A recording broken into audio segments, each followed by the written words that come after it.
Пожарите предизвикани од недоволната грижа околу чистењето на оџаците се за жал честа појава.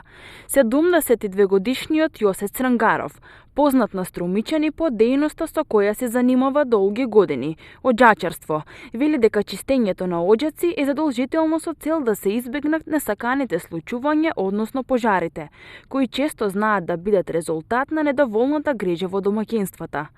Според Чичко Јосе, видот на дрвото кое се користи за огрев, како и неговата влажност, се многу важни фактори за безбедноста на клунците и оџаците.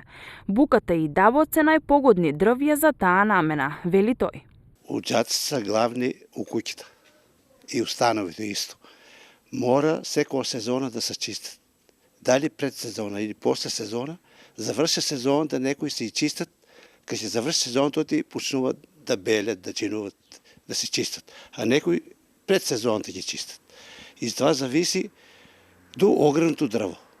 Оџаците се запушават најмногу не на време до, огревно дрво набавено, мокри дрва запушават се и палят се приликом на ветер.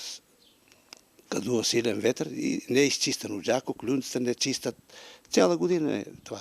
Това треба обавезно, месец ципал клюнците, обавезно чистене. А оџако едначе годината и два пти некој зависи спрема огрево. Шо користе? Ако не е чистено оџако и влажни дрва, това е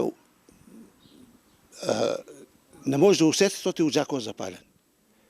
Ќе избие у комшијата горе, у зграите, например, и ништековето излева чат. Това тие гасове са, да дишеш, това е најлошо. И това треба да се чисте на време. Особено клюнците. Он се запалива од клюнците. Клюнците до одино. Прво клюнко се запалива и после оџако букнува нагоре. Дури 90% од пожарите во грејната сезона се предизвикани од неисчистените оџаци, покажуваат истражувањата. Согласно правилникот, домаќинствата треба да ги чистат оџаците за време на грејната сезона и еднаш надвор од сезоната, што претставува и законска обврска на правните и физичките лица.